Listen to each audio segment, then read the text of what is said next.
ਆਪਾਂ ਰਾਈਮਨ ਇੰਟੀਗ੍ਰੇਸ਼ਨ ਕਰ ਰਹੇ ਸੀ। ਆਪਾਂ ਲਾਸਟ ਟਾਈਮ ਦੋ ਥਿਊਰਮਸ ਕੀਤੀਆਂ ਸੀ ਕਿ ਜੇ ਕੋਈ ਕੰਟੀਨਿਊਸ ਫੰਕਸ਼ਨ ਆ ਡਿਫਾਈਨ ਅ ਕਲੋਜ਼ ਇੰਟਰਵਲ ਉੱਪਰ ਤਾਂ ਕੀ ਹੋਏਗਾ, ਇੰਟੈਗਰੇਬਲ ਹੋਏਗਾ। ਸਿਮਿਲਰਲੀ ਥਿਊਰਮ ਕੀਤੀ ਸੀ ਆਪਾਂ ਕਿ ਮੋਨੋਟੋਨਿਕ ਫੰਕਸ਼ਨ ਵੀ ਆਪਣੇ ਕੋਲੇ ਕੀ ਹੁੰਦਾ, ਇੰਟੈਗਰੇਬਲ ਹੁੰਦਾ। ਫਿਰ ਆਪਣੇ ਕੋਲ ਆ ਜਾਂਦੀ ਹੈ ਇੱਕ next definition another definition of integrability. Another definition of integrability ਇੱਕ ਹੋਰ ਡੈਫੀਨੇਸ਼ਨ ਆ ਜਾਏਗੀ। ਇੱਕ ਡੈਫੀਨੇਸ਼ਨ ਆਪਾਂ ਕਰ ਚੁੱਕੇ ਹਾਂ, lower Riemann sum and upper Riemann sum, and lower Riemann integral and upper Riemann integral. ਇੱਕ ਆਪਣੇ ਕੋਲ ਨੈਕਸਟ ਡੈਫੀਨੇਸ਼ਨ ਆ another definition of Riemann integrable. ਸਭ ਤੋਂ ਪਹਿਲਾਂ ਆਪਾਂ ਡਿਫਾਈਨ ਕਰਦੇ ਹਾਂ ਰਾਈਮਨ ਸਮ।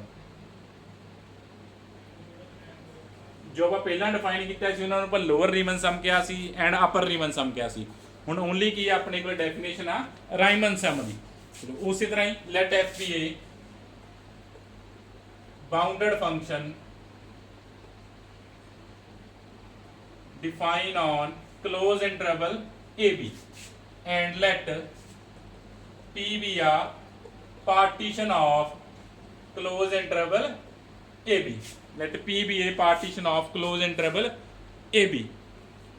कोई जनरल इंटरवल ले लो xi minus 1 to xi for ti belongs to this interval। i अपन पता कितों वेरी कर जूगा 1 2 लेके जिन्ने पार्ट च ਆਪਾਂ ब्रेक ਕੀਤਾ। ਰਾਈਮਨ ਸਮ ਕੀ ਆਪਣੇ ਕੋਲੇ then we define then the sum SPF ਕਿਵੇਂ ਡਿਫਾਈਨ ਆ summation f of ti delta I varies from 1 to n is called Riemann sum of a function f with respect to partition p। SPF ਆਪਣੇ ਕੋਲੇ ਕੀ ਆ Riemann sum of a function f with respect to partition p and ਇਹ ਕਿਹਦੇ ਇੱਕ ਹੁੰਦਾ summation f of ti delta I varies from 1 to n। ਜੋ ਆਪਾਂ lower ਤੇ ਅਪਰ ਸਮ ਫਾਈਂਡ ਕਰਦੇ ਹਾਂ ਉਹ 'ਚ ਆਪਾਂ ith ਇੰਟਰਵਲ ਦੇ ਫੰਕਸ਼ਨ ਦੀ ਮਿਨੀਮਮ ਤੇ ਮੈਕਸਿਮਮ ਵੈਲਿਊ ਦੀ ਗੱਲ ਕਰਦੇ ਹਾਂ। ਇਹ 'ਚ ਆਪਾਂ ਕੋਈ ਮਿਨੀਮਮ ਮੈਕਸਿਮਮ ਵੈਲਿਊ ਦੀ ਗੱਲ ਨਹੀਂ ਕਰਦੇ, ਆਪਾਂ ਕੋਈ ਜਨਰਲ ਪੁਆਇੰਟ ਚੱਕ ਲੈਂਦੇ ਹਾਂ ith ਇੰਟਰਵਲ 'ਚੋਂ। SPF ਕਿਵੇਂ ਫਾਈਂਡ ਕਰਦੇ ਨੇ summation f of ti delta I। Theorem ਕਰਦੇ ਆ ਫਿਰ ਇਹਦੇ ਨਾਲ ਰਿਲੇਟਡ ਆਪਾਂ। ਥਿਊਰਮ ਆਪਣੇ ਕੋਲੇ if f is bounded and integrable। ਇੱਕ ਗੱਲ ਯਾਦ ਰੱਖੋ, ਇਹ ਡੈਫੀਨੇਸ਼ਨ ਆ ਜਿਹੜੀ ਥਿਊਰਮ ਕਰ ਰਹੇ ਆ ਇਹਦੇ ਨਾਲ ਰਿਲੇਟਡ ਆਪਾਂ ਕੁਐਸਚਨਸ ਕਰਨੇ ਆ। ਹੁਣ ਇਹ ਥਿਊਰਮ ਦੀ ਕੰਡੀਸ਼ਨ ਕੀ ਆ, if f is bounded and integrable over close interval A B. Function की होना चाहिए, बाउंडेड भी होना चाहिए एंड इंटैग्रेबल भी होना चाहिए on close interval A B. Then for every epsilon greater than 0 there exist a partition P of AB with norm of partition less than delta। ये अपने को summation f of ti into delta I minus a to b f dx is less than epsilon। ठीक है, अपने को theorem function की condition आ पहला function की होना चाहिए बाउंडेड एंड इंटैग्रेबल होवे। then for a given epsilon there exists a partition of AB with norm of partition less than delta। ਆ norm ਆਪਣੇ ਕੋਲੇ ਕੀ ਹੋਣਾ ਚਾਹੀਦਾ, less than delta ਹੋਣਾ ਚਾਹੀਦਾ। delta ਆਪਣੇ ਕੋਲ ਬਹੁਤ ਸਮਾਲ ਨੰਬਰ ਹੁੰਦਾ ਵਾ ਨਾ, ਇਹਦਾ ਮਤਲਬ norm ਕੀ ਹੁੰਦੀ ਆਪਣੇ ਕੋਲ maximum length means maximum length approximately 0 ਹੋਗੀ ਨਾ, delta ਵੀ ਆਪਣੇ ਕੋਲੇ ਅਪਰੋਕਸੀਮੇਟਲੀ 0 ਦੇ ਕਲੋਜ਼ ਹੀ ਹੁੰਦਾ। ਤਾਂ ਉਹ ਕਹਿ ਰਿਹਾ ਕਿ ਅਪਰੋਕਸੀਮੇਟਲੀ ਇਹਦਾ ਕੀ ਮੀਨਿੰਗ ਹੁੰਦਾ norm less than delta ਦਾ, ਕਿ ਅਪਰੋਕਸੀਮੇਟਲੀ 0 ਹੀ ਆਪਣੇ ਕੋਲੇ ਜੋ ਮੈਕਸਿਮਮ ਲੈਂਥ ਹੈ ਨਾ। ਤਾਂ ਆਪਾਂ ਕੀ ਪ੍ਰੂਵ ਕਰਨਾ, ਮੋਡ ਆਫ ਦਿਸ ਆ ਕੀ ਆਪਣੇ ਕੋਲੇ f of ti into delta ਕੀ ਆ SPF, mod of SPF minus integral a to b fx dx is less than epsilon।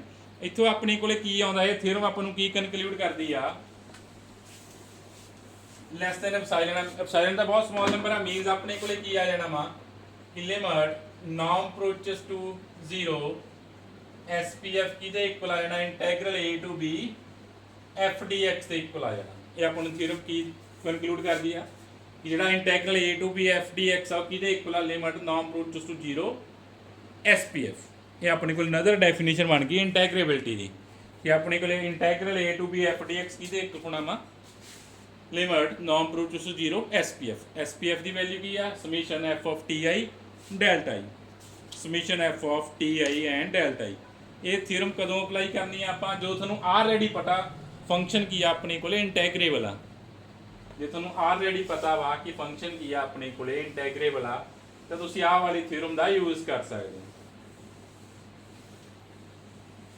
ਜੇ ਨਹੀਂ ਵੀ ਕਰਨਾ ਤੁਹਾਡੇ ਕੋਲੇ ਪਹਿਲਾਂ ਵਾਲੀ ਥਿਊਰਮ ਹੈਗੀ ਆ ਕਿ ਲੋਅਰ ਰੀਮਨ ਸਮ ਫਾਈਂਡ ਕਰੋ ਅਪਰ ਰੀਮਨ ਸਮ ਫਾਈਂਡ ਕਰੋ। ਜੇ ਦੋਨੋਂ ਇਕੁਅਲ ਆ ਰਹੇ ਤਾਂ ਫੰਕਸ਼ਨ ਕੀ ਆ ਇੰਟੈਗਰੇਬਲ ਆ। ਹੈ ਸੇਮ ਹੀ ਮੀਨਿੰਗ ਆ ਜੋ ਮਰਜ਼ੀ ਕਰ ਲਿਓ। ਕੁਐਸਚਨ ਭਾਵੇਂ ਤੁਸੀਂ ਫਸਟ ਵਾਲੇ ਨਾਲ ਕਰ ਲਓ, ਜੇ ਕੁਐਸਚਨ ਸੈਕੰਡ ਡੈਫੀਨੇਸ਼ਨ ਨਾਲ ਕਰਨੇ ਹੋਏ ਸੈਕੰਡ ਡੈਫੀਨੇਸ਼ਨ ਨਾਲ ਕਰ ਲਿਓ। ਇਹਦੇ ਲਈ ਕੰਡੀਸ਼ਨ ਆ ਤੁਹਾਨੂੰ ਆਲਰੇਡੀ ਪਤਾ ਹੋਵੇ ਫੰਕਸ਼ਨ ਕੀ ਆ ਇੰਟੈਗਰੇਬਲ ਆ, ਫਿਰ ਤੁਸੀਂ ਇਹ ਥਿਊਰਮ ਦਾ ਯੂਜ਼ ਕਰਨਾ ਵਾ। ਜੇ ਨਹੀਂ ਪਤਾ ਫਿਰ ਤੁਹਾਨੂੰ ਲੋਅਰ ਰੀਮਨ ਸਮ ਵੀ ਫਾਈਂਡ ਕਰਨਾ ਪੈਣਾ ਅਪਰ ਰੀਮਨ ਸਮ ਵੀ ਫਾਈਂਡ ਕਰਨਾ ਪੈਣਾ। ਫਿਰ ਦੋਨੋਂ ਹੀ ਫਾਈਂਡ ਕਰਨੇ ਪੈਣੇ ਆ। ਉਹ ਫਾਈਂਡ ਕਰੋਗੇ ਲੋਅਰ ਰੀਮਨ ਸਮ ਫਾਈਂਡ ਕਰੋਗੇ ਅਪਰ ਰੀਮਨ ਸਮ ਫਾਈਂਡ ਕਰੋਗੇ, ਫਿਰ ਕੀ ਫਾਈਂਡ ਕਰੋਗੇ lower Riemann integral and upper Riemann integral. ਜੇ ਦੋਨੋਂ ਇਕੁਅਲ ਆ ਜਾਣਗੇ ਫੰਕਸ਼ਨ ਆਪਣੇ ਕੋਲੇ ਕੀ ਬਣ ਜਾਂਦਾ ਇੰਟੈਗਰੇਬਲ ਬਣ ਜਾਂਦਾ। ਚਲੋ ਇਹਦਾ ਪ੍ਰੂਫ ਕਰਦੇ ਹਾਂ ਆਪਾਂ ਇਸ ਥਿਊਰਮ ਦਾ।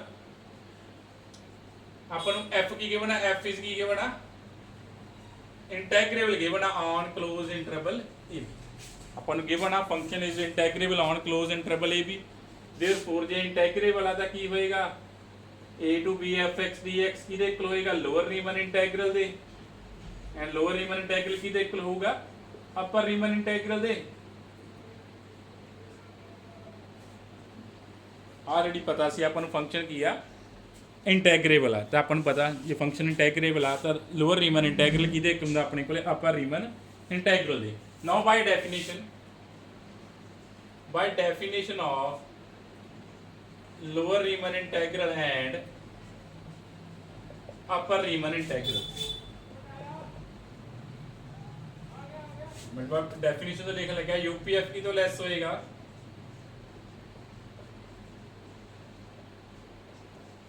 एंड एलपीएफ अपने को की होएगा ग्रेटर हो जाएगा ए।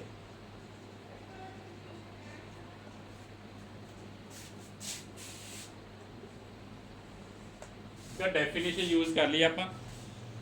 ਲੋਅਰ ਰੀਮਨ ਇੰਟੈਗਰਲ ਕੀ ਹੁੰਦਾ ਆਪਣੇ ਕੋਲੇ ਸੈਟ ਆਫ ਐਲਪੀਐਫ ਦੀ ਕੀ ਹੁੰਦਾ ਵਾ ਲੀਸਟ ਅਪਰ ਬਾਉਂਡ ਹੁੰਦਾ ਤਾਂ ਲੀਸਟ ਅਪਰ ਬਾਉਂਡ ਦੀ ਡੈਫੀਨੇਸ਼ਨ ਅਪਲਾਈ ਕਰਤੀ। ਸਿਮਿਲਰਲੀ ਅਪਰ ਰੀਮਨ ਇੰਟੈਗਰਲ ਕੀ ਹੁੰਦਾ ਆਪਣੇ ਕੋਲੇ ਗ੍ਰੇਟੈਸਟ ਲੋਅਰ ਬਾਉਂਡ ਹੁੰਦਾ ਸੈਟ ਆਫ ਯੂਪੀਐਫ ਦੀ ਤਾਂ ਆਪਾਂ ਗ੍ਰੇਟੈਸਟ ਲੋਅਰ ਬਾਉਂਡ ਦੀ ਡੈਫੀਨੇਸ਼ਨ ਅਪਲਾਈ ਕੀਤੀ ਆ। ਠੀਕ ਆ ਡੈਫੀਨੇਸ਼ਨ ਤੋਂ ਆਪਾਂ ਚੱਕ ਲਏ ਕਿ ਆਪਣੇ ਕੋਲੇ ਯੂਪੀਐਫ ਕੀ ਹੁੰਦਾ less than upper integral plus epsilon and LPF ਕੀ ਹੋਇਆ greater than lower integral minus epsilon। ਠੀਕ ਹੈ ਡੈਫੀਨੇਸ਼ਨ ਯੂਜ਼ ਕੀਤੀ ਆ ਆਪਾਂ। ਕਿਹਦੀ ਡੈਫੀਨੇਸ਼ਨ ਯੂਜ਼ ਕੀਤੀ ਆ lower Riemann integral and upper Riemann integral. ਉਸ ਤੋਂ ਬਾਅਦ ਕਾਹਦੀ ਡੈਫੀਨੇਸ਼ਨ ਯੂਜ਼ ਹੋਗੀ least upper bound and greatest lower bound ਦੀ। ਚਲੋ by using 1 ਦਾ ਯੂਜ਼ ਕਰੋ ਆਪਣੇ ਕੋਲ ਕੀ ਆ ਜਾਏਗਾ UPF ਕੀ ਆ ਜਾਏਗਾ ਲੈਸ ਦੈਨ अपर इंटैग्रल ਨੂੰ ਕਿਹਦੇ ਨਾਲ ਰਿਪਲੇਸ ਕਰ ਦੇਣਾ ਇੰਟੈਗਰਲ a to b ਨਾਲ ਕਿਉਂਕਿ ਇਕੁਅਲ ਆ ਐਂਡ ਦੂਸਰਾ ਕੀ ਆ ਗਿਆ LPF ਕੀ ਹੋ ਗਿਆ ਗ੍ਰੇਟਰ ਹੋ ਗਿਆ integral a to b f dx। ਦੋਨਾਂ ਦੀ ਕਾਮਨ ਵੈਲਿਊ ਪੁੱਟ ਕਰਤੀ ਲੋਅਰ ਐਂਡ ਫੰਕਸ਼ਨ ਆਪਾਂ ਨੂੰ ਇੰਟੈਗਰੇਬਲ ਗਿਵਨ ਸੀ ਤਾਂ ਆਪਣੇ ਕੋਲੇ ਕਾਮਨ ਵੈਲਿਊ ਕੀ ਆ ਗਈ ਸੀ ਦੋਨਾਂ ਦੀ a to b f dx ਤਾਂ ਆਪਾਂ ਰਿਪਲੇਸ ਕਰਤਾ ਲੋਅਰ ਐਂਡ ਅਪਰ ਨੂੰ integral a to b f dx ਨਾਲ।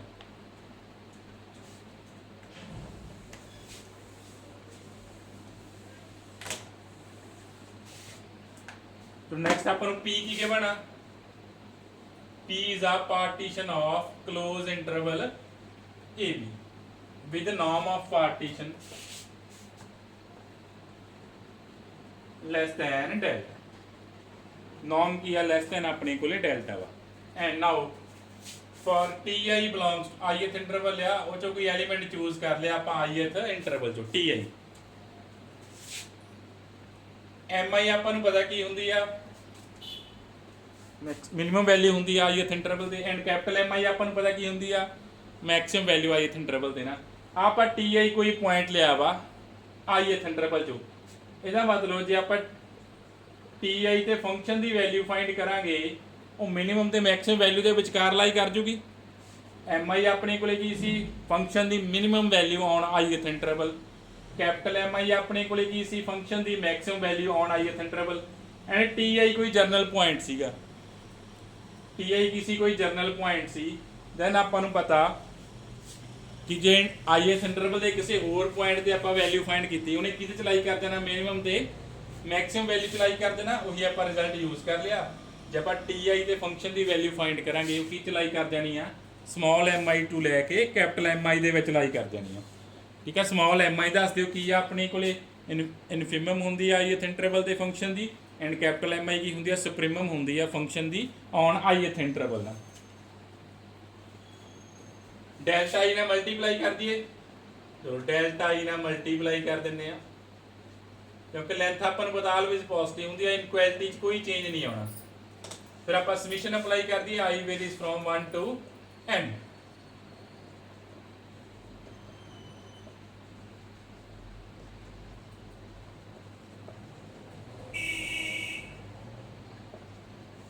ਆ ਆਪਣੇ ਕੋਲੇ ਕੀ ਬਣ ਗਿਆ, LPF ਬਣ ਗਿਆ, ਆਪਣੇ ਕੋਲੇ UPF ਆ ਗਿਆ, ਆ ਆਪਣੇ ਕੋਲੇ ਕੀ ਆ ਗਿਆ, SPF ਆ ਗਿਆ।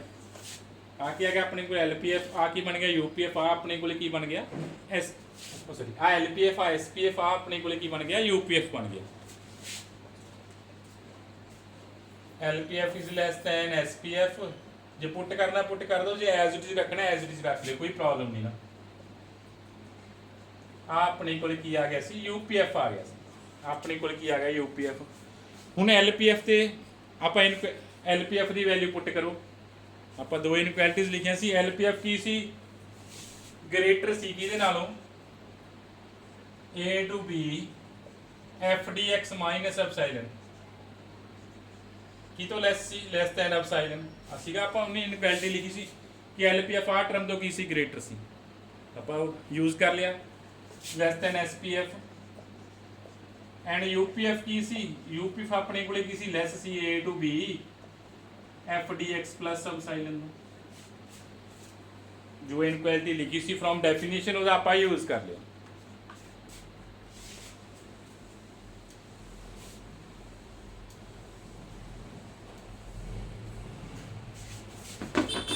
ਇੱਥੋਂ ਆਪਾਂ ਕੀ ਲਿਖ ਦਈਏ ਕਿ a to b f dx minus epsilon is less than equal to SPF less than a to b f dx plus epsilon।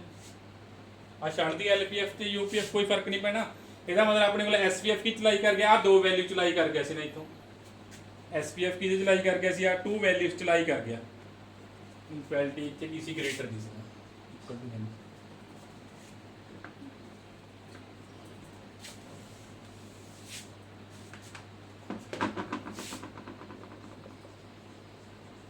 ਆ ਬਣ ਜਾਏਗਾ ਆਪਣੇ ਕੋਲੇ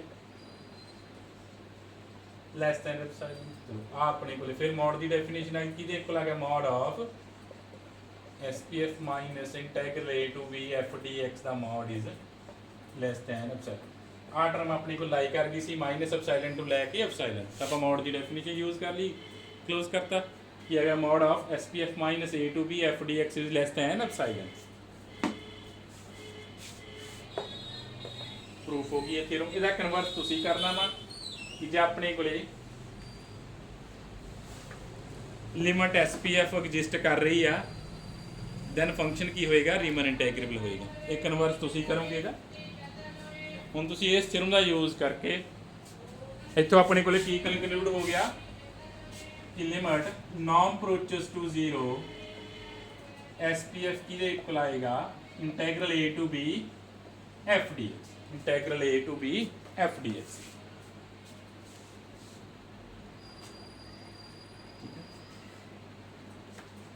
ਹੁਣ ਜੇ ਤੁਸੀਂ ਕੁਐਸਚਨ ਕਰਨੇ ਇਸ ਥਿਓਰਮ ਨਾਲ ਕੁਐਸਚਨ ਵੀ ਕਰ ਸਕਦੇ ਹੋ। ਜੇ ਤੁਸੀਂ ਕੁਐਸਚਨ ਪੁਰਾਣੇ lower Riemann integral and upper Riemann integral ਦੇ ਅਕੋਰਡਿੰਗ ਸੋਲਵ ਕਰ ਚੁੱਕੇ ਹੋ ਤਾਂ ਉਵੇਂ ਸੋਲਵ ਕਰ ਲਿਓ, ਜਿਵੇਂ ਮਰਜ਼ੀ ਕੁਐਸਚਨ ਸੋਲਵ ਕਰ ਲਿਓ।